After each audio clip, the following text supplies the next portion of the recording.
Hey, welcome back to another episode of the award-winning Scuttlebutt Podcast. How you guys doing? Yuck. Very good, thank you. Before we get started, if you guys are listening on Spotify or Apple or wherever you're listening at, jump over to YouTube and give us a like and subscribe.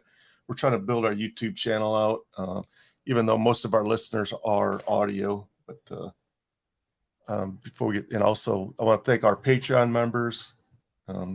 So you know, if you join Patreon and support our channel, that money goes to helping us send veterans and first responders to sporting events, which we just purchased season tickets to the Detroit Lions for this upcoming season. So look for, if you're in the Detroit area, you're a veteran or a first responder, and just so happens we have both today as our guest.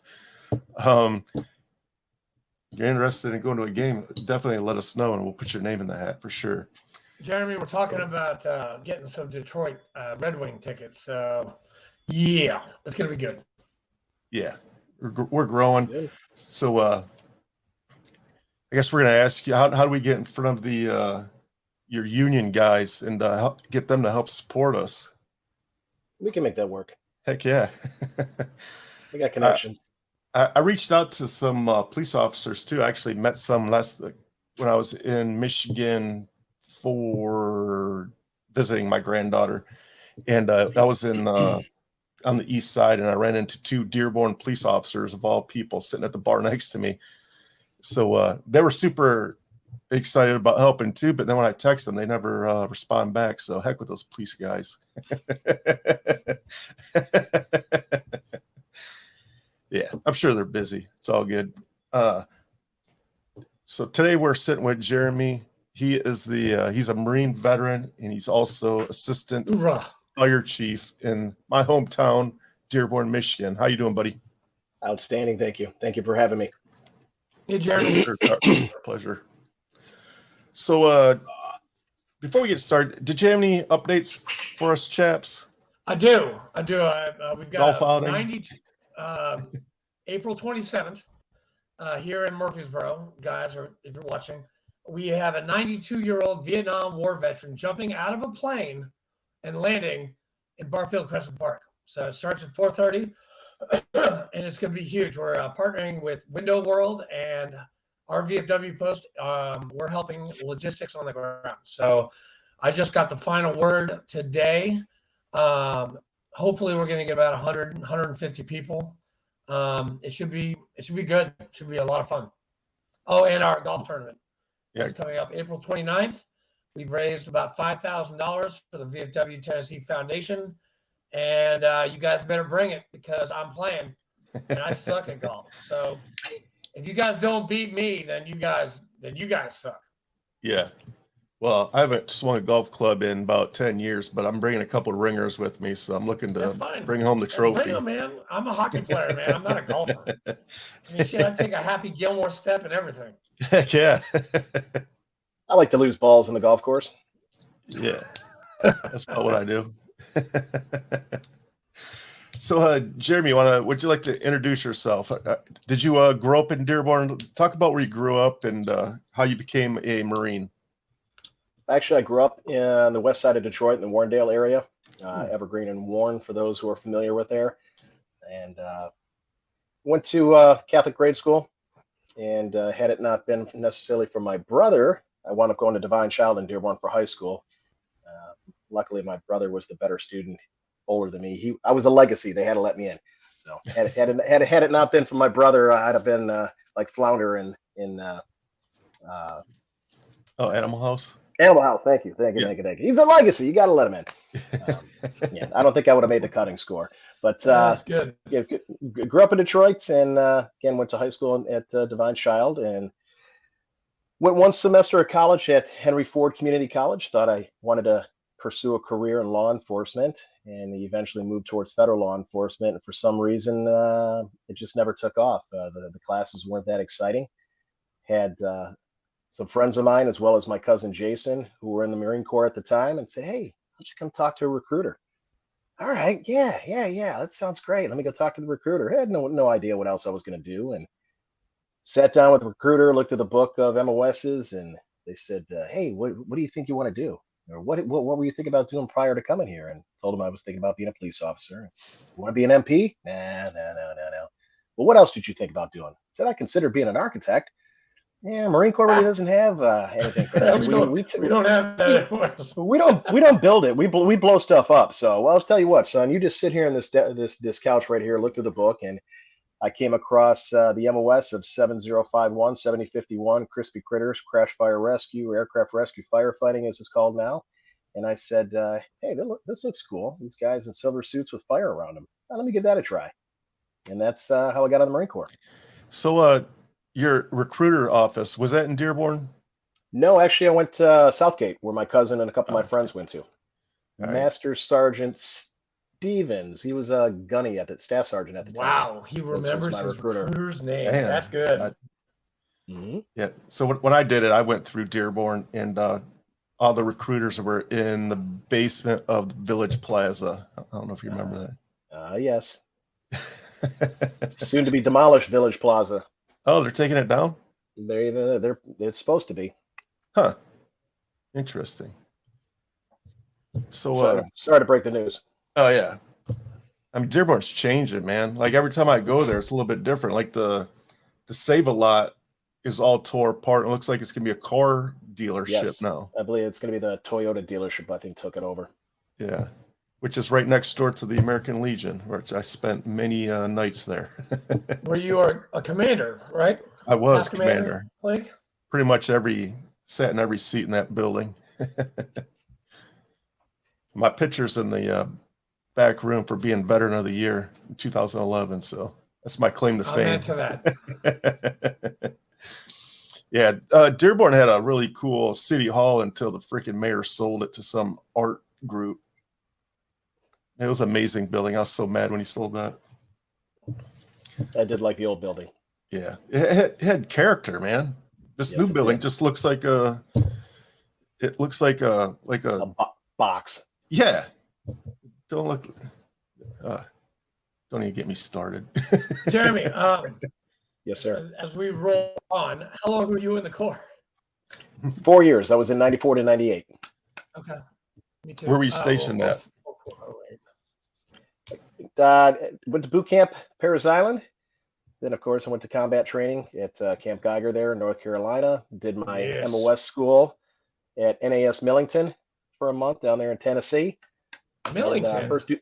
Yes, sir. What? I was just talking about Millington. I bought my my mower from Millington, from the PX there. It was a good time. Only there for a while. Believe it or not, our MOS school at the time was only a month long.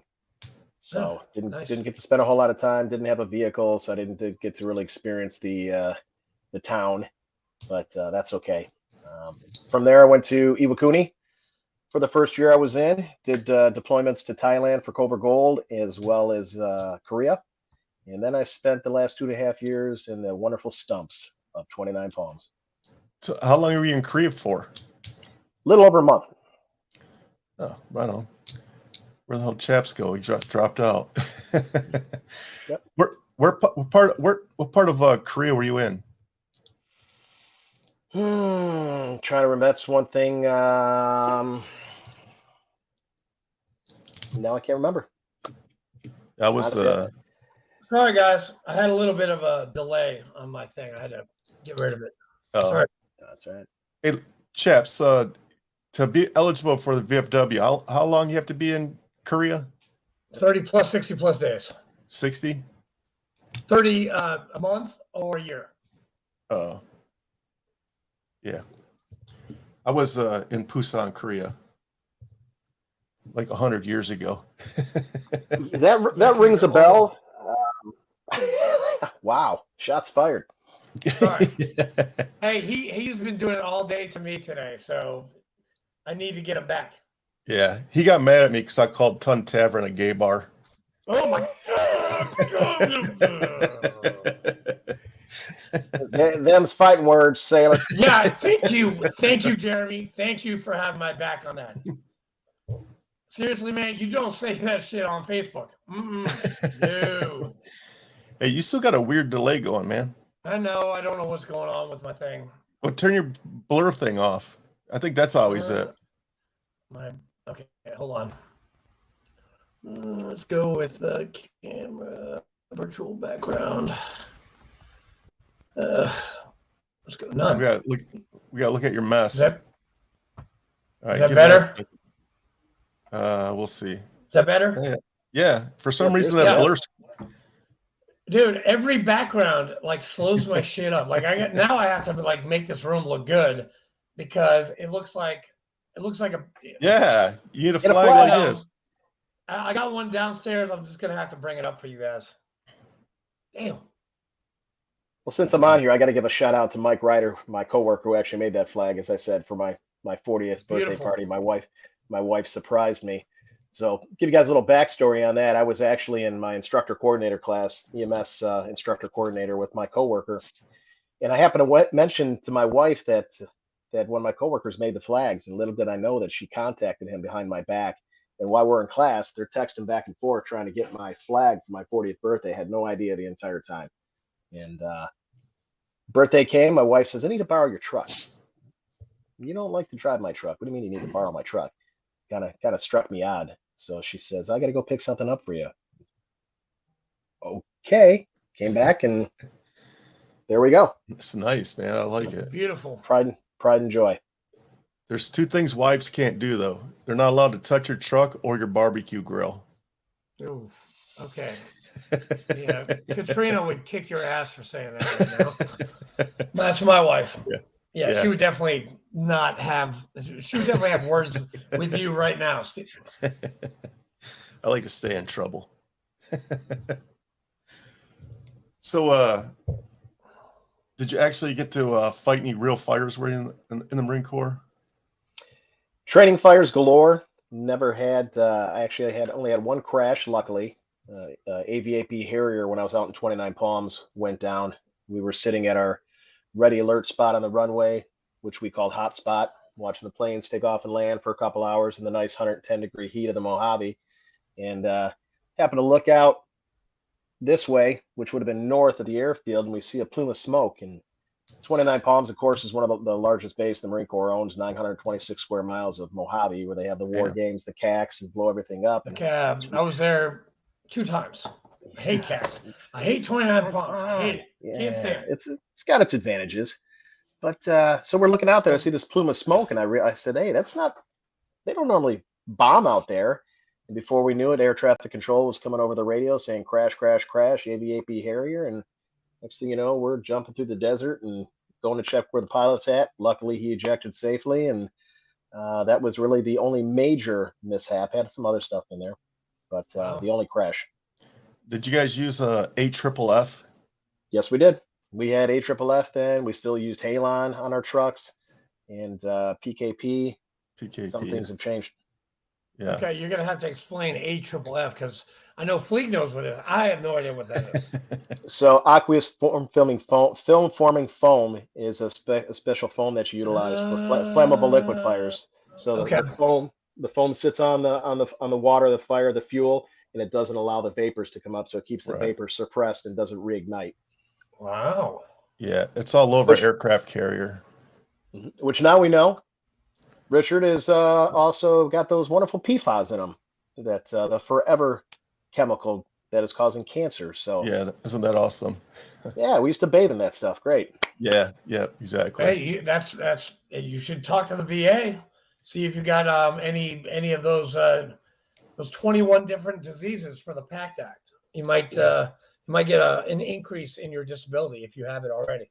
Been following some crash crew pages on Facebook and social media of individuals that have sought out the VA for certain things. So we're working on it. They're aware of it, but like everything with the VA, things are moving slow. And knock on wood. So far, even being in the fire service now for going on 26 years, I haven't had any symptoms. Not to say, but Phil Smith has been there. If I needed any help, he'd point me in the right direction.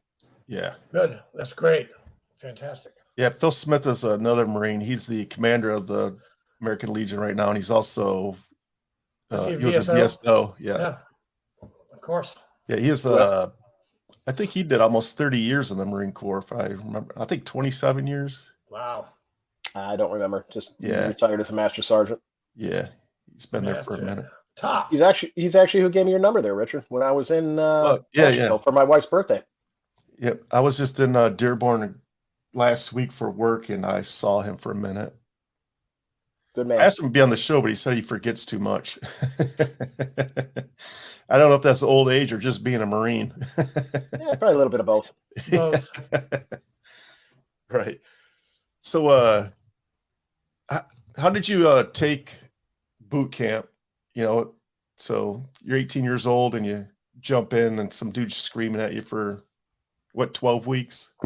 13. 13. Oh, 13. Damn. Yeah. Don't say 12. Yeah, don't shortchange. What's the longest boot camp? Okay, out of all the services, all of them.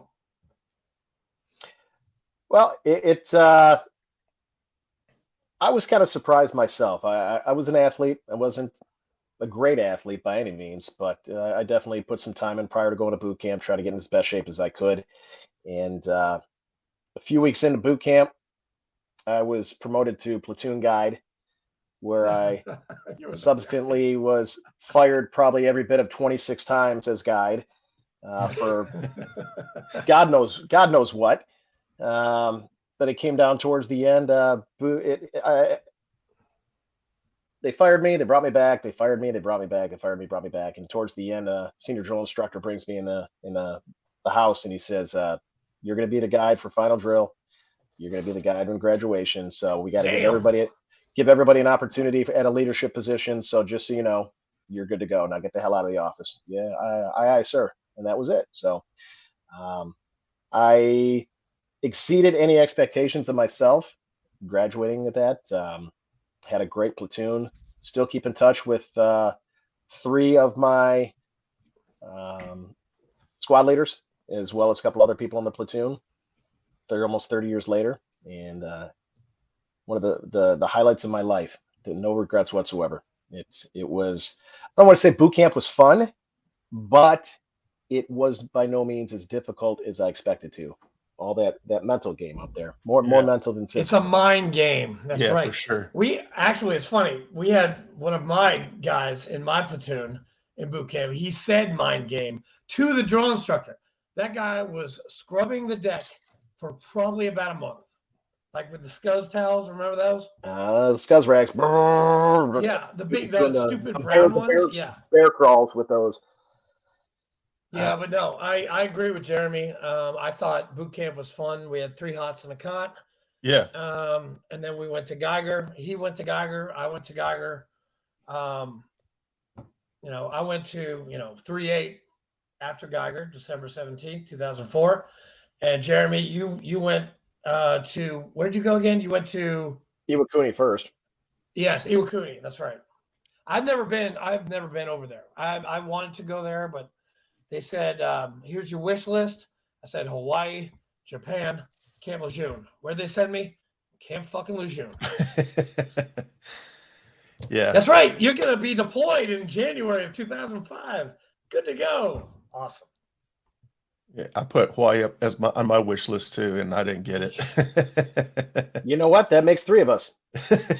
Well, a funny story. When I was in Iwakuni, my first corporal that I was there, Rob Sepulveda, still keep in touch with him. He was originally from Honolulu, was leaving Iwakuni to go back to Kenai Bay, and he never even left Oahu. He was born there and never left the island until he went to boot camp.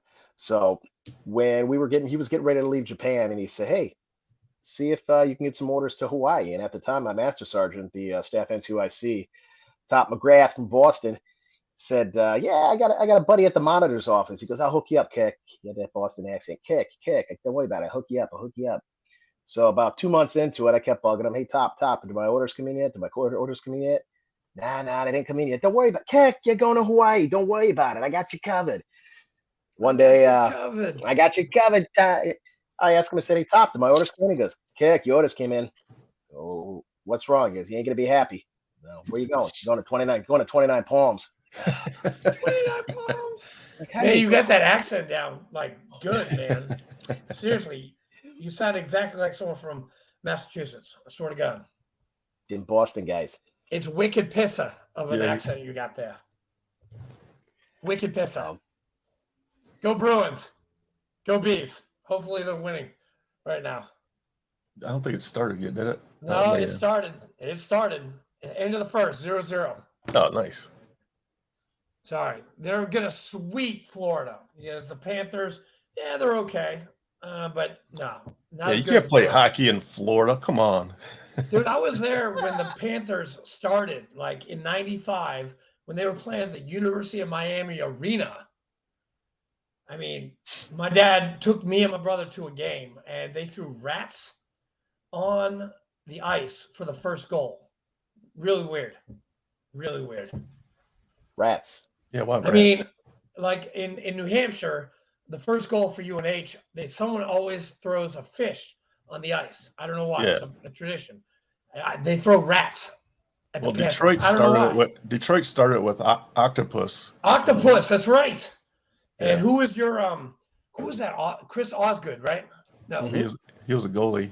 Yeah, Yep. Chris Osgood. Amazing goalie from you guys. Looked like he was 12 years old. He did. He did look still like he does. was a He young. still looks like he's 12.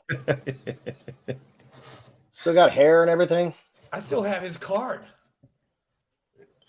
From way I ran back in into the day. I ran into I ran into I ran into I ran into I ran into I ran into I ran into I ran into I ran into I ran into I ran into I ran into I ran into I ran into What's I going ran on? into I ran into What is I ran that? into I ran into I ran into I ran into I ran into I ran into I ran into I ran into I ran into Blake? I ran into I ran into I ran You into okay? I ran into I ran into I ran into I ran into I ran You're into having an I ran into episode I right ran now. into I ran into I ran into I ran into I ran into I ran into I ran into I ran into I ran into I ran into I ran into I ran into I ran Sounds into like a I ran reggaeton into or I ran into I ran bachata. into I ran into I ran into I ran into I ran into Jeremy, I ran can into you hear I ran me? into I ran into I can I hear ran into you. I ran into I ran into I ran into I ran into I ran into I ran into I ran into I ran into I ran into I ran into I ran into I ran into I Uh-oh. ran into Okay, I we ran can do into this. I We ran can do into this I all ran night. into I ran into I ran into I ran into I ran into I ran into I ran into I ran into I ran into I ran into I ran into I ran into I ran into I ran into I ran into I ran into I ran into Okay. He'll sign back. He'll come back. I ran into I Nope. ran into I ran into I ran into I ran into I ran into I ran into I ran into I ran into I ran into I ran It sounds into like a I ran rap into song, I ran man. into I ran You into are I from ran into Detroit, I both ran you into guys. I So ran this into it's like 8 Mile all over again. Just kidding. Oof. Very good. Well, he'll probably be back, Jeremy. I'm sure he will. So after 98, you got out, and then you joined. What? You went back to Michigan? Where'd you go? Well, yeah, once I decided I wasn't going to stay in, and my main reason, I eventually wanted to have a family, get married, and I saw the hardships that military families go through, and I said, I just don't want to put them through that. Prior to getting out, 29 Palms, the crash crew guys, they started doing a lot of cross training with the federal firefighters on base. Mhm. And I guess back in the day, I don't remember if it was Vietnam era or earlier. I guess the civilians and Marine Corps crash crew were combined at some point, and then whatever happened. So they were looking at the time to actually try to bring that back together again to where we were working together. But you've got military who they can tell to do and work as much as they want, and then you've got the federal firefighters who have overtime and everything else, and it just wasn't going to work. But needless to Yeah. say, we did a lot of training together, had some great times, got to know the guys, spent 2 weeks straight at the base fire department working with them, as well as a short period that I was the assistant training NCO, that we got to schedule a lot of training fires, both their old base housing they burnt down. We had pit fires that we'd invite them to do simulated crash fires. And they said, well, we're going to be hiring. Why don't you apply? They helped me through the application process, all set to go. Had a plan. I was going to go home. I was going to work for my buddy's dad, paint some houses for a little bit, work under the table, make some cash, buy a truck. Hey, there he is. I lost you guys. Can you hear me? That's Yes, sir. okay. Dude, the rap freaking song was technology, amazing. man. Like Crazy. Sal Gonzalez would be jealous of that rap that you just did. Oh, I missed a rap. Shit. Are you kidding me? You didn't hear it? I didn't hear shit, man. Dude, it kept on repeating. I'm gonna get. I mean, for That's like all I kept saying. 3 minutes, man. What the It hell? was like stuck in a time loop or something.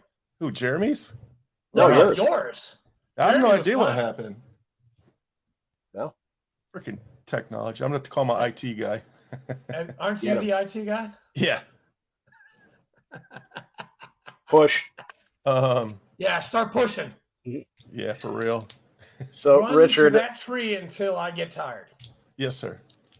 no, we were just, he was asking me what happened when I got out. And I was explaining to him that we did a lot of cross training with the base fire department, the federal firefighters. And I applied to that department, came home, was going to work under the table, buy myself a truck, drive back out to 29 Palms. I wound up getting offered the job, but federal fire department jobs, they get a lot of good toys and equipment and those types of things. But on base with the barracks, they're cinder block walls. You do have base housing, but the newer ones are sprinklered. There's not as much action as you would get to in a city. So I declined. After declining the job, I got out in April. I immediately started back to college that fall. I had taken some classes while I was in the military as well too. I got my California EMT basic out there. Got some fire science college courses down. So started at Schoolcraft College that fall. The following summer, I finished my associates, went right into my basic EMT, my fire academy, got those knocked out of the way. Then I got my paramedic knocked out. And my first full-time fire job, I was hired in the city of Melvindale back in October of 2001, a month after 9/11. Obviously, I was a firefighter prior to 9/11, so it wasn't that turned me towards the fire service. But needless to say, it had a major effect. And watching the towers drop and knowing how many firefighters were in those buildings, and just like a bunch of my friends, the first thing we thought was all those firefighters and all those people just perished in the towers. Yep. And we started talking to each other. Hey, can we go out to New York? What are we going to do? Can we go help? We want to help. We want to do this. And at the time, by the time we decided we were going to try to go out there is when they were advising, look, we just can't handle all these people coming in without being asked. It was just overwhelming. So I spent about 10 months in the city of Melvindale, and then I was hired in the city of Dearborn in June of 2002. And that is where I currently work. Yeah. I'm sure you've seen some pretty gory accidents. So do they have like grief counselors for you guys? I mean, like, how do you do this every single day and then go home and try to be normal? Well, Richard, I'm glad you brought that up because the mental health aspect of the job is extremely important to me. As a matter of fact, I've been very much involved in it for every bit of 6 or 7 years now. And actually how I got involved in that, I'm glad you brought it up, is along with some things that happened in my personal life, mixing those things with what I've seen on the job, it weighs on you without a doubt. Yeah, for sure. Yeah, coming from the military, I was aware of PTSD. Never even thought anything about myself, regardless of what I saw, and started noticing. Well, my wife brought it to my attention in the early years when we started dating, being short-tempered and depression and those types of things. And make a short story long, I finally decided to go talk to somebody, and at which time they had asked me, has anybody ever told you might have PTSD? And I said, no. I said, I was never in combat. And she said, what do you see every day at work? What do you do? And how long do you do it for? I said, well, at a bare minimum, we have to work 25 years on the job. She goes, you see a lot of stuff in those 25 years? I said, yes. And she said, okay. Went through a little questionnaire, and she said, I want you to highlight every single one of these things that apply to you. Next thing you know, the paper is glowing, highlighted. And I went, okay. Yeah, maybe we're starting to figure things out here. Again, that was probably 7-8 years ago or something, maybe 9, maybe longer. It's just moving forward. still was looking, trying to figure out how I can help myself and how I can help myself be a better person, be a better husband, be a better father, and not let these things that I've witnessed in my life, personal life as well as on the job, affect me. And I'd heard about this gym down in Brownstown at the time called Victory Gym and Veterans Health Club. Richard, you heard of it? I have not, no. Saw it advertised and saw that they had PTSD meetings for both first responders and veterans every week. And very, very, very hesitantly, I went to my first meeting and sat in the parking lot for about 45 minutes prior to the meeting, checking my pulse as it's ticking away at about 160, feeling all flushed. Main reason being that I felt at the time, this is how many years after the second Gulf War had started, global war on terror, that if I'm surrounded by a bunch of combat veterans and I go in there telling them I have PTSD and I've never been in combat, how's that gonna fly? And to my surprise, meeting the founder of Victory Gym, Mike Emery, he was a Army veteran, combat veteran, originally from Taylor, Michigan. Him and a couple other of the fellas there, they were more accepting of my position than I ever would have expected. They said, first of all, educating me. It only takes one event in somebody's life to cause those moral injuries or those scars. And they said, how many years you plan on being a fireman? At least 25. And they said, yeah, well, it only takes one event. You're going to do this over an entire career, and there's an accumulative effect of what you see if you don't know how to deal with it. And something clicked at that point, and just kept going to the meetings and going to the meetings, making some bonds with some other veterans, bringing some other first responders into the PTSD meetings. They were peer-led, no psychiatrists or anything like that, just the fellas, some of the gals talking the same language. And eventually, I wound up taking over the meetings for a period of time. And I've been on our peer support team for our fire department now for a little over 3 years. Heck yeah. Very much involved. I'm very happy to say that the Dearborn Fire Department has been the tip of the spear for mental health in the state of Michigan. One of our members, Michael Mattern, is the chairman of the mental health committee for the Michigan Michigan State Firefighters Professional Unit. I can't talk. Michigan Professional Firefighters Union. There we go. That's a mouthful. Yes, sorry. It's okay. And I couldn't even say that. Just all these things coming out, thinking back in the day, just kind of a little edgy. Sorry. Yeah. No, that's awesome, man. So that basically, Richard, to answer your question, it hasn't been until at the very, very late stages of my career that I started to learn of how to deal with these things. And I'm very happy to say that things are moving in the right direction. It's no longer, hey, kids, suck it up. If you didn't want to deal with this, you shouldn't become a firefighter. Right. Or whatever it is. It's now, that mentality is now the few. And the spotlight is on the mental health aspect. Yeah. That's great, So man. I definitely need to get you involved with us more, because our goal with the sending the veterans and first responders to sporting events is not just to send them to a game and say, here you go, kid, see you later. We want to send them with a mentor, so they actually have a night out and they can have somebody to, talk to. Yeah. So mental health is very important to us. And that, and that goes along with having a support system, which, Jeremy, you've entirely found with this group, this veteran first responder group.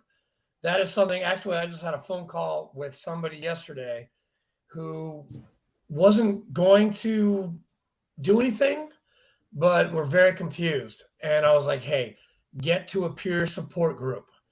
Talk about this in the open. I kept on asking this person, and I'm not gonna say if it's a he or a she, but I kept on asking, hey, do you think you have a problem? Do you think you have a problem? It took 10 minutes. And then finally they were like, yeah, I got a problem.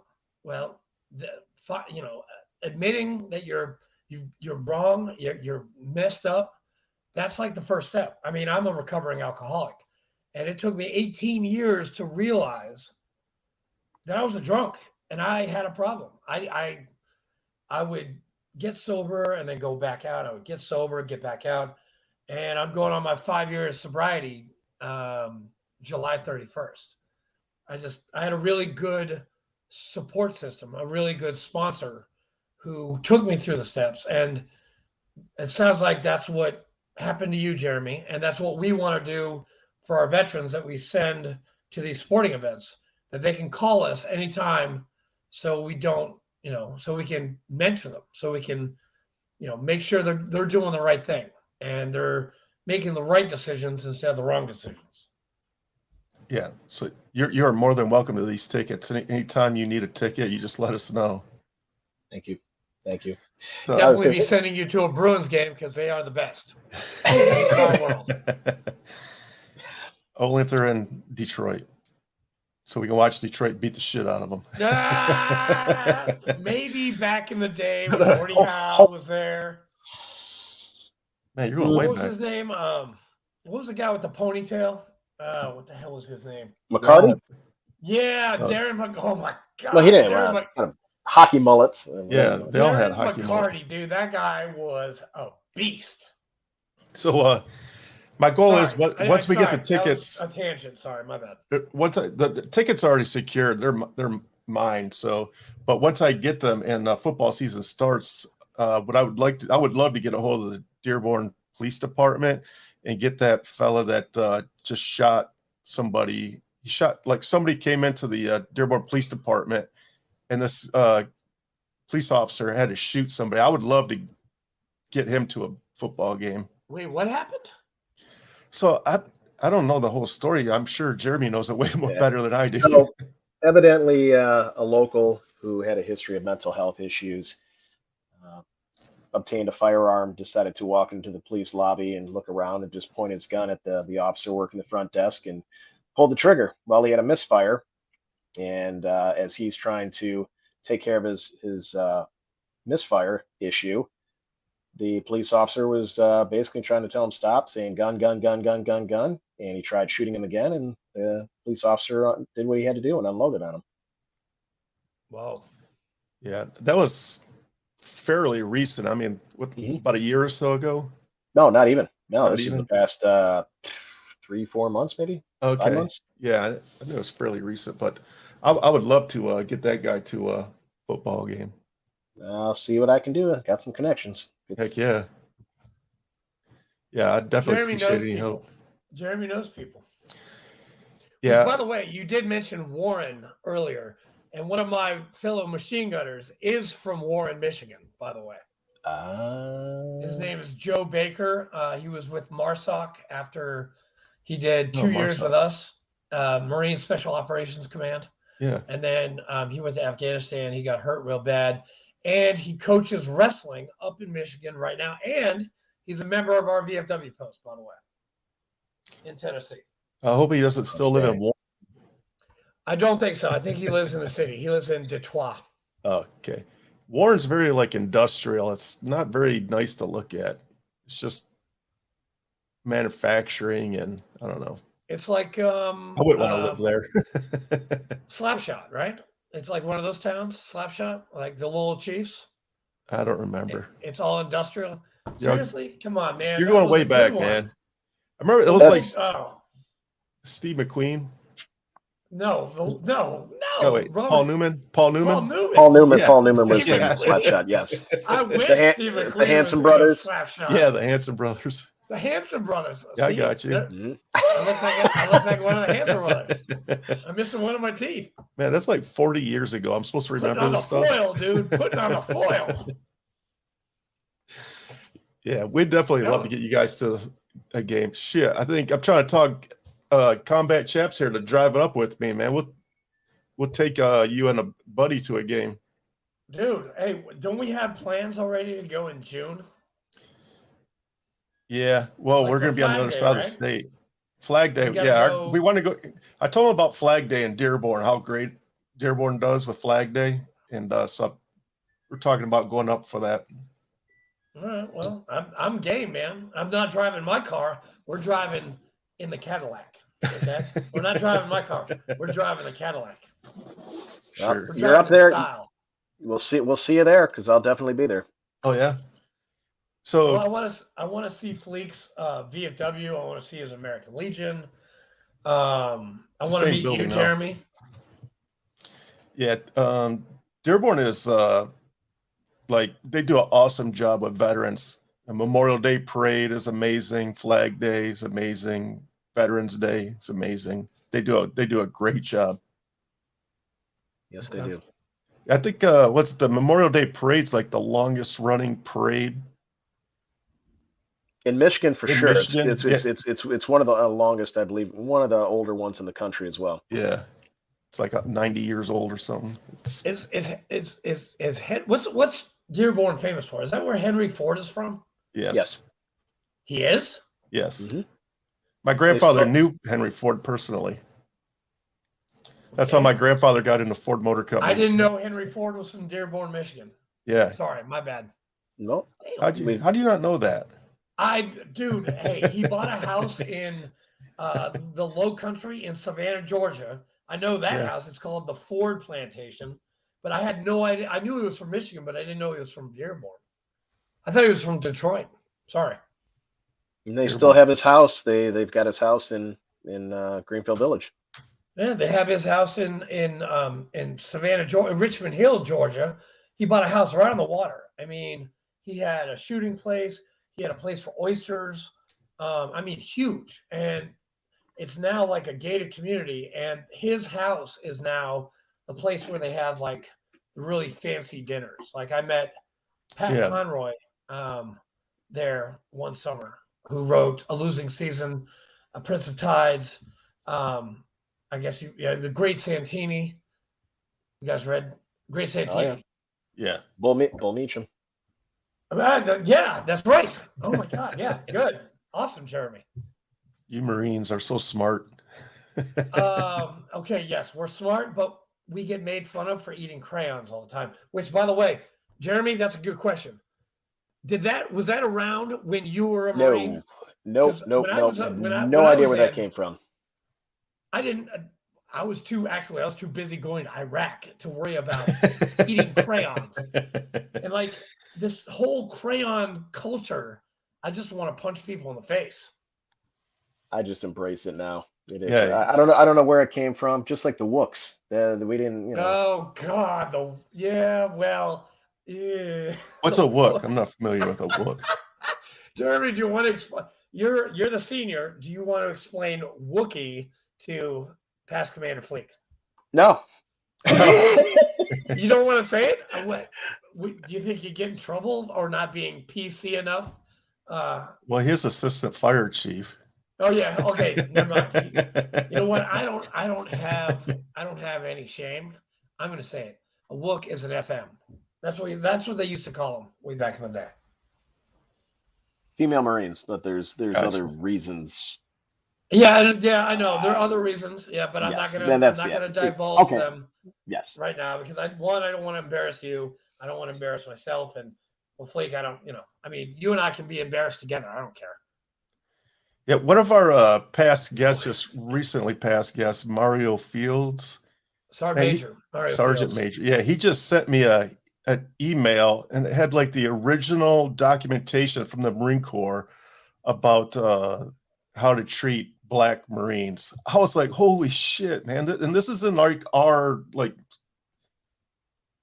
I don't think it was our lifetime, but it was like just one generation away. I was like, oh my God. Yeah, they were. It was an official document from the Marine Corps.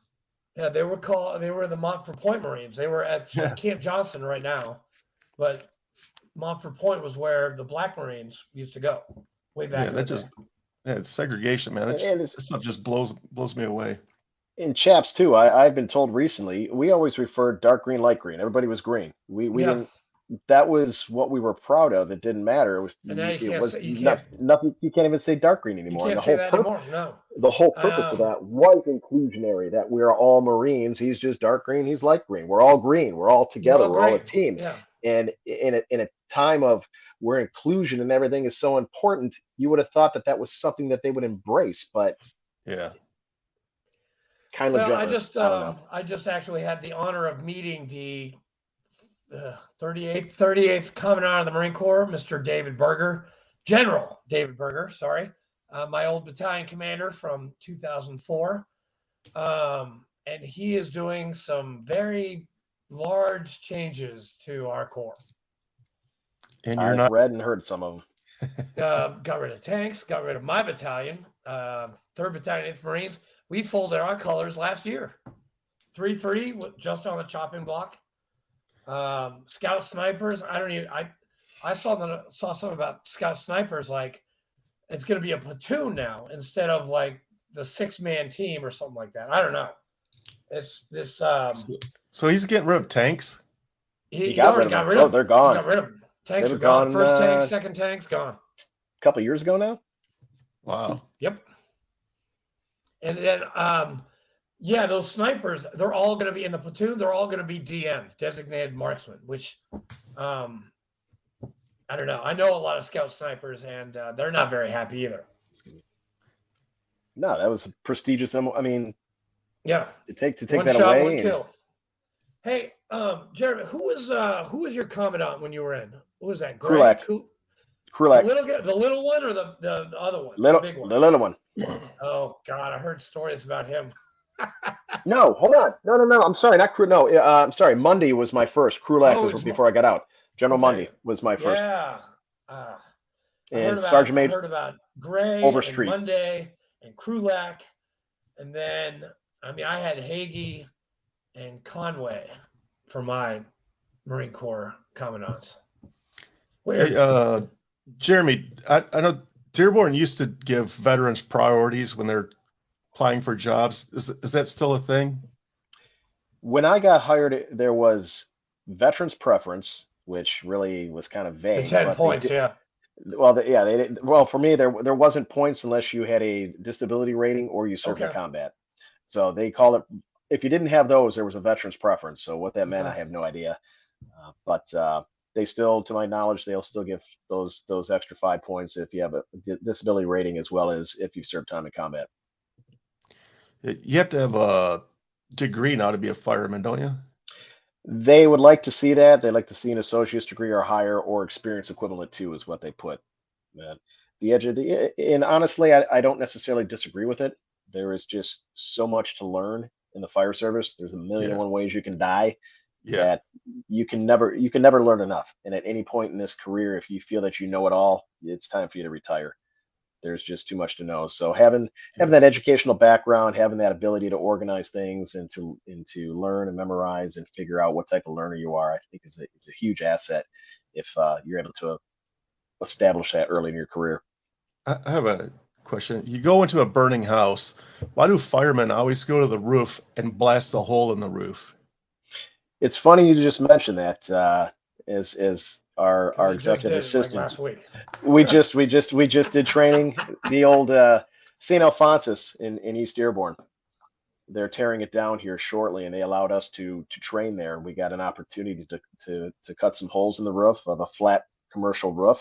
So the reason we do that is obviously fire's hot and smoke is toxic. There's millions and millions of different chemicals in there, especially these days with all the plastics and crap that they put in there. Yeah. So the vertical ventilation serves a couple purposes. Number one, if there's anybody still trapped inside the house that's viable, it releases the superheated air as well as the toxic fumes to give them a better chance of survival. And it also assists the firefighters on the inside who are getting their butts kicked by that heat by releasing the heat and releasing all those fumes that they can work on the fire better, and also helps with the visibility. So you pop the top on it, you release all those things. It also decreases the chances for flashover or backdraft, which are different types of phenomenons where a flashover is when everything in the room reaches its ignition temperature simultaneously and just goes poof. And if you don't get out of that room in 3 seconds or less, you're done. Backdraft explosions come from backdraft. So by taking care of those things, those help prevent those. It helps any victims on the inside. It also helps the firefighting I efforts as gotcha. well. I always wonder, because I was like, well, oxygen ignites the fire, so why would they want to do that? So more oxygen goes in there, but I guess it does the exact opposite. Yeah, I got you. Yes. Yeah. Without getting into a whole fire science class here, fire needs things. It needs oxygen, fuel, and heat, as well as the chemical reaction. There's the fire triangle. When I came in, it turned into the fire tetrahedron, which they added that chemical chain reaction. Well, eventually the fire burns down, and it's oxygen deprived at that point, as well as fuel deprived. It's sucked up all the oxygen, the fuel's burning down. And yes, as you said, you throw oxygen in there, that's when you can have a backdraft. You have that sudden influx. Oh my, dude, seriously, you sound like Robert De Niro right now in Backdraft. Like my favorite, that's one of my favorite movies. Hey, kid, I got a little problem here. Have you ever had so they always say you ever had somebody that, what do you call it? Somebody that lights fires on purpose? Arsonist.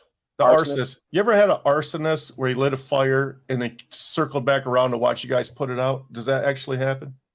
It does. I have not witnessed that in my career. I mean, there's been plenty of arson fires, but arson's very difficult to prove to begin with. It's one of the hardest things to do, especially when you send a team of firefighters in who are smashing stuff and spraying hose lines all over the place. A lot of times it messes with the evidence that the arson investigators need to get their case. So I'm sure it's happened. I've not witnessed it, but that is one thing that we're all taught from the fire academy to start looking for if you can.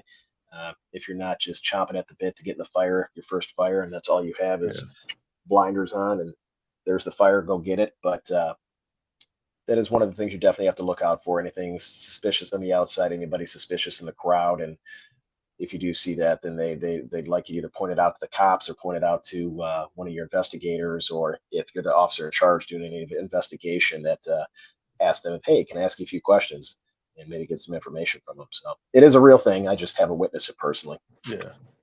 What's your rank in your fire department?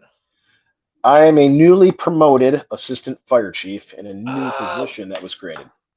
So congratulations. Thank you very much. I am now, the new position is the assistant fire chief of professional standards and development, which mainly revolves around training, which is right up my alley. So when this opportunity, congratulations, man, that's awesome. Thank you. I'm very excited. I feel that even as a line captain that I was prior to this promotion, this honestly gives me a bigger opportunity to make a bigger impact on the entire department, as opposed to just my crew. I now hopefully can help with the training and the professional progression of every member on the department, as opposed to just my crew. That's great. Do you have a favorite firehouse in Dearborn? Honestly, I have two.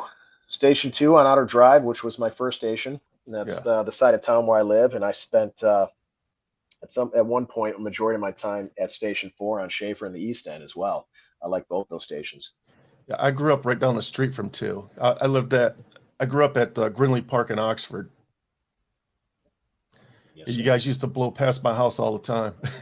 Grinley Park's the main thoroughfare. Yeah, for going over there in that particular district. So yeah, it's very cool. Have you ever had to? Have you ever got a call and you rolled up and it's a loved one or somebody you know? Too many times. Damn, that's got to be hard. That's one of the negative sides of living in the city, growing up in the city where you work. There's pros and there's cons, and obviously one of the negative sides is exactly what you mentioned. Sometimes it's great when they see you and they know, oh, thank God. Oh, you can hopefully, if it's not that critical of a scene, if it's some kind of, I don't want to say minor, but nobody's presently dying, might still be an emergency, that they see somebody they know, makes them feel a little bit more comfortable, helps the family out, helps work through, as well as the patient as well too. If they know you, like, oh. And I used to work at Oakwood Hospital, the ER, as a paramedic for years as well, and also Heritage Hospital in Taylor. So if I didn't see people I knew at work, I'd see them at the hospital, and it's there's some positive things about it, but also sometimes negative. Do you have to be an EMT before you're a fireman? Is that a progression? That's majority of the suburban departments these days. You have to be a paramedic as well. So our entire department Do everything. is all paramedics. All of our fire rigs are all advanced life support, including the ladder trucks. They all carry the drug boxes, your monitors, and it's a good thing for the citizens, because if all of our ambulances are out, our fire trucks can respond. They can at least stabilize the people. We have everything we have except the ability to transport, which eventually we will. So that's a huge plus. Yes, sir, chaps. Jeremy, thank you for taking my question. As a paramedic, EMTs or paramedics, which ones get to do the trachea thing? Paramedics. Paramedics. Okay. You're talking about dropping the intubating, dropping correct? the thing in, yeah. Okay. But EMTs we're also don't get to do that. No, they limited what they can do. Okay. We can also, if necessary, we can do a surgical crike where we actually have to cut into the throat and drop the tube in there as well if the airway's compromised or their jaw. If we can't actually put an endotracheal tube through the oral airway. We can cut through the throat and drop the tube in there to breathe for them. As a lifeguard, I am not allowed to do that. I would hope not. I cannot do that. You might get fired. I mean, I'm a combat lifesaver, but I mean, and I love working. I love being a lifeguard. I do, but it's just like, I mean, there's, they take code blues very seriously, and you should, but I've done a code blue and in combat compared to like poolside at where I work, and it's a little different. I mean, I try to get, civilian mentality instead of like being overseas and having somebody bleed out your arms. It's a little bit different, right? Yeah, you don't have to watch your back either at the pool as opposed to getting shot. At the pool, at the pool, I don't have to watch my back. They get really, like, if something happens, they get really, really excited. I'm like, slow and smooth as fast. Just calm down. Everything's going to be okay. There's 6 people do not have to go for a heart attack. Okay. Just 2, because they left me alone on the deck of the pool by myself with like 10 people in the pool, and all the other lifeguards went the other way. They went to help this guy out who was fine in like 5 minutes. He was walking in like 10, but I'm like, they left me alone to cover like 10 people. I'm like, okay, this is fine. I think I can handle this. They got yelled at. You have to. I didn't. So, when you get a call, like, how do you know where the hell to go? Is there GPS in all the trucks? Oh, no, we don't. That's a good question. Well, we do have we have a computer system called Bricks that came about. How long we had it for? Maybe 10 years. So they put these monitors up, TV monitors in all the stations in multiple rooms as well. They have an app on your telephone that when dispatch receives a call, they put it in this system and it pops up. It has the nature of the call. It's got a map and shows you where the map is at. It doesn't show which way to take. You should still know your streets and numbers. You shouldn't have to always look at your phone. I say shouldn't, but these kids changing. Yeah. They don't know how to read a map like we used to. That was when I first got hired. Well, even the new hires today, they still get the maps and they get hired. But when I first got hired, for your first couple of years, that map didn't leave your pocket. It was always, you were studying, you were quizzed on streets and numbers and districts and those types of things. Okay. So yeah, it pops up on the screen and it shows you where the call is at and tells you what the nature of the call is, and off you go. Yeah, I've lived in Dearborn my entire life except for the last 10 years. I've been here in Tennessee, and I would be lost. I still get lost, Well, even there's those obscure little streets in the city that if you were to ask most people, like Locust or where's Locust? That's over in the West End, or Bertram in the East End. There's just these little tiny blips on the map. And then the ones that curve and go this way. The East End was easier to remember the streets because they were more of a grid pattern. They didn't necessarily go at angles, but the West End has some that curve and gets a little more difficult with some of those. Dearborn's 22 and a half square miles. So it's not a small city. No. How many people in Dearborn? We're over 100,000. I thought the last census, we reached 109,000. Damn. That came in. Which for years, the census only says so much, with our population. our Middle Eastern population, we knew for a fact when we would go in the South End that many family members in these houses, multiple families living in these homes that normally you wouldn't see, that that the census is not getting all these people. So we knew for years that our population was much larger than what the census had said, and finally it's representing. I still think it's under, but the fact that we're over 100,000 brings some perks for the city in regards to grants and those types of things as well, which is fortunate that we can provide better service to all the citizens because of that population size. And when we took over Melvindale as well, that helped us out. So do you have to know how to cook when you're a fireman? I hear firemen are excellent cooks. I hear that too. Some are horrible. A lot of ramen noodles, macaroni and cheese. We don't eat bad. Well, I take that back. We don't necessarily eat healthy, but we eat very, very well. We have some excellent cooks on the job, and a lot of recipes have made their ways through the generation that are still oldies but goodies. We'll keep them on the shared drive in our computer. So some of the new guys that don't know how to cook, still living in mom's basement, never cooked anything besides peanut butter and jelly. Here you go, kid. Just follow this recipe. We'll help you out. We'll teach you how to chop an onion. We'll teach you how to chop it without cutting your fingers off, how to chop a tomato. Keep your thumb back. Keep all your fingers back. Don't. Teaching them that a sharper knife is actually safer, provided you use it properly. So how many times have you guys wasted food because you're in the middle of cooking and the bell goes off and you have to split? Well, you try to shut everything down before you go, but ultimately, depending on what you're cooking, if you stop in the middle of the meal, there's no saving it. So at that point, it's let's go get a pizza. Yeah. Do you guys have like an average of how many times you have to go to a scene? Like, have you guys gone down to every 5 minutes, every 7 minutes, every 15, whatever? On average, I believe the city averages about 25 to 30 runs a day between the 5 stations. That's compared to other larger cities where they're running 40 calls out of a station. But we run a little, just about 17,000 calls a year in Dearborn.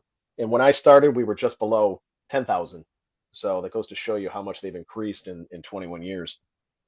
Does the city pay for your guys' food, or does everybody chip in when you show up for your shift? We get a food allowance as part of our paychecks. And what we do, depending on what station we're at and how many people are at that station, we have what's called a board bill that will pay into it based on the number of firefighters that they have at the station. So I believe my last station was $50 or $60. Everybody puts that in, and each payday you use all that money. You buy your food. You see how much money you have left at the end of the payday. You divide it by how many meals everybody ate, and that's what you just pay, and it rotates the money back every payday. You just keep putting the money in based on how many meals and how many days you ate, and rotate it. How many firefighters per station? It just depends on which station. So our headquarters. 2 and 4. Your favorite 2 and 4, right? Station 2 is the largest station. They have 2 engine companies, a truck company, and an ambulance there. And Station 4 had a truck company, an engine company, and a rescue company.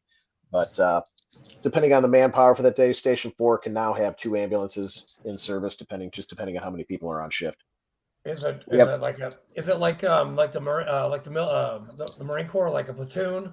Like a platoon is like a truck company, or is it like a? No, not really. There's really, for our department, we nothing really we can compare to that. So some of the larger cities like Detroit, they have battalions. Certain areas that are more comparable to the military. But for us, we have 3 shifts. Shift 1, 2, and 3. Some will do A, B, C, and our rotation of how our shifts are. We work it averages out to be a 56-hour work week. So we'll work 24 on, 24 off, 24 on, 24 off, 24 on, 4 off. Whoa! Is the schedule. That's a lot. Yeah. And the bed's comfy? I hope they are. No. No, we're due for some new ones. That's in the work. That's in the works. We're definitely due for some new ones. Do you guys have to go by the HIPAA laws? I'm assuming you do, but are you allowed to go home and talk to your spouse about what happened? If you wish. I mean, who's going to listen to you if you talk? It's Yeah. to the general public is where the HIPAA laws generally come in. But bless you. Thank If you. number one, if you have, this kind of goes along the lines with the mental health thing, just depending on the type of relationship you have with your spouse, and it's kind of a double-edged sword. You want them to know you had a rough night, but you don't want them to know. You don't want them to worry, but you want them to know again why you're in a crappy mood. You're tired. You're dragging ass. I've been fairly open with my wife my entire career, and which has helped in regards to dealing with the mental health issues, and her having a better understanding about what we go through and why I'm moody or why I fly off the handle sometimes. Not using it as an excuse, but these are the things that definitely contribute to those negative behaviors. Right. Yeah. How long have you been married? We are coming up on 14 years. Wow. Again, congratulations. Yes. Thank you. And 2 wonderful boys, 2 sons, Brent and Bryce. My oldest is in 5th grade and my youngest is in 3rd grade. 5th grade. Is They that got some middle school? youngsters. Yeah. Well, they go to a private school. They go to Divine Child Elementary School. So, So they were smart. Hey, they were smart enough to get in. Shots fired again. There's no entry test for kindergarten. Okay. Hopefully they're smarter than me. That's every father's wish, is their kids turn out better than them. But yeah. As a matter of fact, while I'm on here, I want to congratulate my son Brent. He had a lacrosse game tonight. It's his 2nd year playing, and he scored his 1st and 2nd goal ever in the game tonight. So Heck I'm yeah. very, very, very ecstatic. Definite proud dad moment. I'm helping coaching, even though I know very little about lacrosse. They needed help. Dude, great sport. It's a Yankee. It's a northern sport because we don't do it Northeast. that much down here. Yeah, For sure. it was big in my high school. I was a rower. I was never a lacrosse guy. I tried, and I just sucked at it. So I couldn't do the cradling thing. Yeah, I was terrible. They didn't even have it when I was there. So when my son said he wanted to play, I went, okay, it's a physical sport. Is he a midi D-back goalie? He's an attack this year. Last year he was He's a midi. attack. This year he's Okay. attack. Yes. So I knew from the beginning. People said, do not let him be a goalie. You don't want to be a goalie in lacrosse. They don't have pads like in hockey. You get hit in the eye and the shin and the arms and everywhere else with that ball going 100 miles an hour. It's going to let you know you're awake. Does what kind of lacrosse stick? Does he have brine? Does he have? I couldn't tell you. Okay, good to go. It's orange. Sorry. It's orange. It's orange. Combat Chaps trying to get technical. What? Come on, man. I mean, I tried every single sport in school, and the only thing I was good at was hockey and rowing, and that's it. I was terrible at soccer. That's an interesting combination. Yeah, I was. I actually just went to see my college last weekend in Oak Ridge, Tennessee, row against Virginia, Virginia Tech, Baylor, University of Texas, University of Tennessee, Georgia. How'd they do?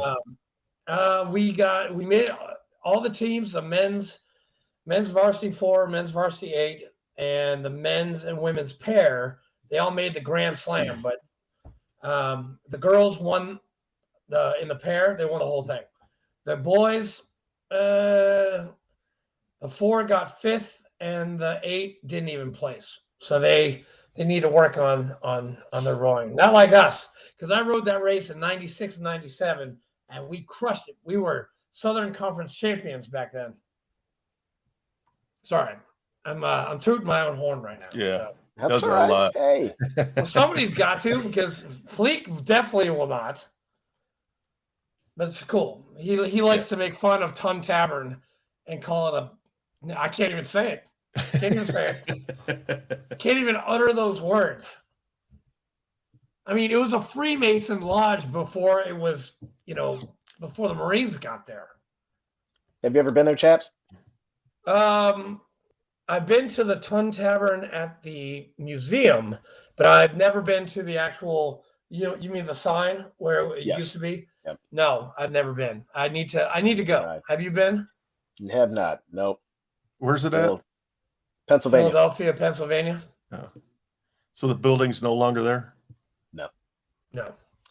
But there is, if you go to the museum in Triangle, Virginia, on the second floor, there is a Ton Tavern, which we were there before we went to CAX, and we drank all of the beer at Ton Tavern, and we caused a fight. And so our commanding officer, Reggie Weird. McClam, who is now the commanding officer at TBS, he had to be like, okay, get back on the bus. We're going back to AP Hill.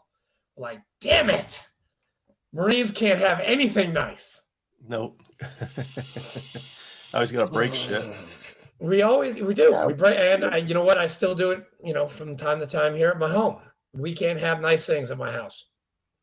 Yes. Chaps, did you ever do any work with the British Royal Marines? No. I've seen them, but I never actually got to work with them.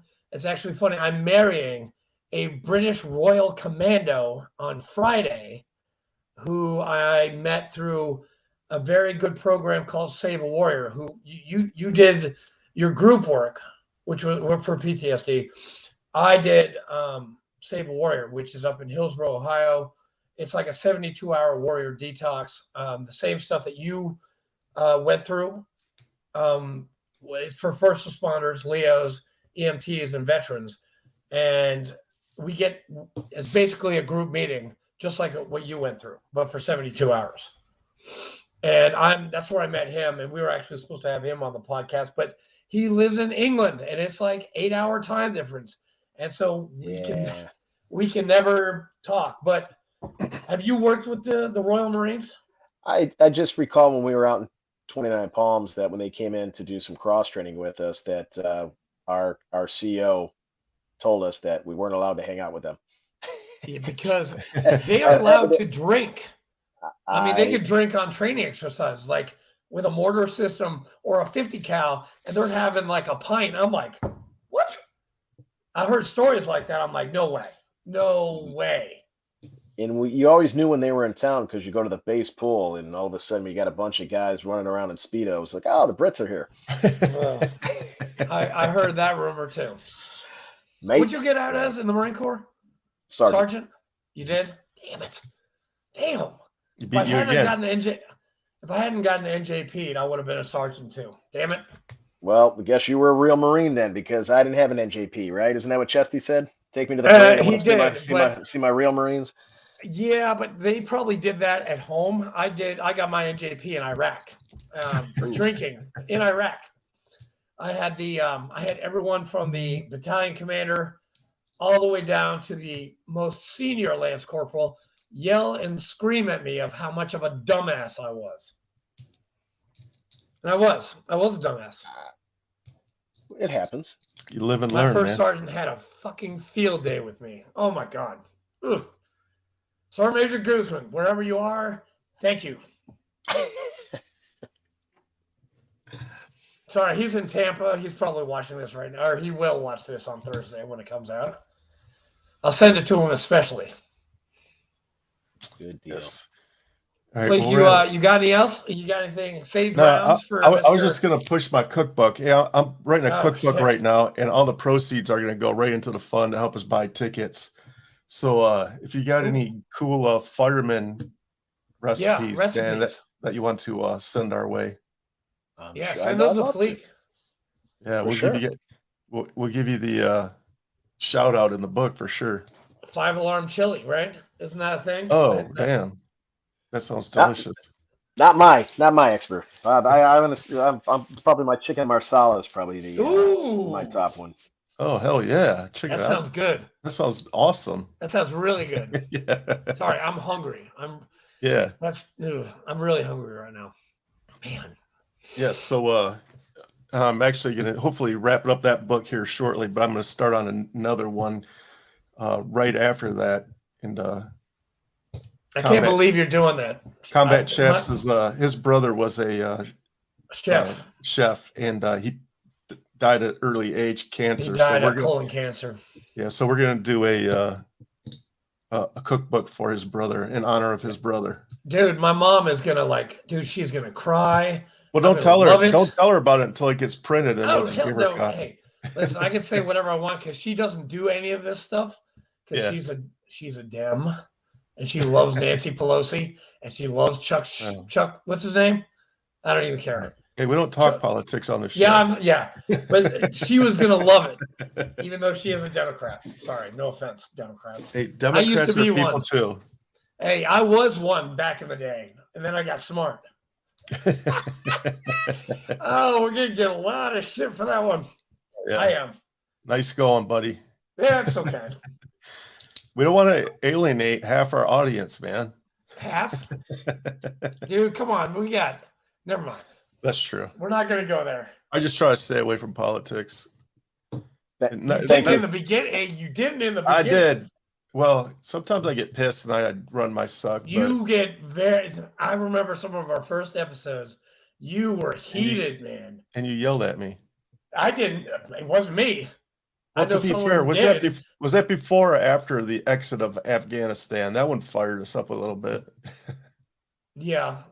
That's well, it didn't fire me up. It fired my boss up. And then I had to tell you, and I hated telling you. Yeah. So, but I won't mention his name. He knows who he is, sitting on his palace of gold up there in. I can't even say the state because it'll give it away. Are you talking in riddles again? Bravo whiskey. I speak Marine. Blah blah blah. Yeah. Kill. All right. So before we sign off, Jeremy, is there any parting words? Yeah, got anything going on that you want the world to know about? No, I greatly appreciate you having me on the show here. I think more than anything, if you would have told me 20 years ago that I'd be on a podcast talking about mental health or on a podcast, there I go with the Boston again. podcast alone. But no, as far as the mental health goes in regards to first responders, military, you're human. We're not supposed to see these things, and stuff happens. Don't try to blow it off. Don't try to avoid it. It's once you've experienced those things, it's with you for the rest of your life. You have to learn how to deal with them one way or another for your welfare, as well as your loved ones around you. And it takes work. It's without a doubt, just like anything in life. Anything that's worth getting is going to take sacrifice and effort. And your mental health is no different. You have to put the time in. You have to research. You have to work at it. And it's difficult, but it can be accomplished, and you are not alone. Gentlemen like yourself, there's other organizations. Reach out. There's plenty of people. Don't sit alone and suffer. We like to say that although first responders and military, the PTSD is different battles, but the same wounds. And we can relate with that, how it affects our lives. So reach out to your brothers, your sisters. The peer support is absolutely phenomenal. People talk the same language. They've been there, they've done that, they understand. Reach out to those people. And we'll continue to fight. This isn't over with. This is till the day that I die, and I'm sure you gentlemen as well. We're going to keep helping our brothers and sisters. Raw. Yeah, well, 100%. That's what we're here for. If you're listening and you're struggling, reach out to us. We're pick up the phone. Call us. There's definitely our numbers are out there. If you need anything, you call us. Shoot us an email. Jump on our social media. If you don't have our numbers, just call us. It's 22 veterans, they say every day, but it's more like that number is more like 44 veterans killing themselves every day, and it has to stop. If 44 dolphins were beaching themselves every single day, I'm pretty sure the Department of Natural Resources would step in and do something about it. But hey, it is what it is. We're here for our brothers and sisters. If you guys need anything, definitely reach out. And Dearborn Fire Department, I just want you to know that we got your back. And if you guys want to go to a Detroit Lions game this year, let us know, and we'll put your name in the hat. We only have 2 seats per Sunday, but that's a start. Hopefully one day We'll have more. We'll have more. We're going to grow. Hopefully, my main goal is to send somebody to a Super Bowl or a World Series game or something big like that. I think that would be awesome. That's a big lofty goal. And I think with the help of Single Tree Barbecue and the fundraisers that we can do, I think we can definitely do that. Yeah, I think we can too. So once the word gets out and people see what we're doing, I think it'll happen. Yeah. How can you not support that? How can you not? I hear you. Thank you, Jess, Jeremy. for doing that. Thanks for jumping on. Thank you for your service to not only our beautiful country, but my beautiful city of Dearborn, Michigan. Thank you. My pleasure. Right. And thank you for having me, guys. Semper Fi. Sir. Next time I'm in Dearborn, I'll definitely look you up. Might be down in Tennessee. My best buddy lives in Franklin, so we might be heading back. 30 minutes away, man. It's just right over there. It's not far from us. And we were talking about moving down there eventually too, sometime. So get out of here. No, the only thing I'll tell you about moving down here is first thing you do is buy a storm shelter. These spring storms, man, they scare the crap out of me still. And I've been down here for 10 years. It seems every year they get stronger and stronger. Yeah. I hate them. Sometimes I'd rather deal with winter, but then my wife's like, no, we're not going back. I miss the snow, man. I miss it. You can have it. Wow, was it 80 degrees the other day? Then it's heat, air conditioning. No, this is terrible.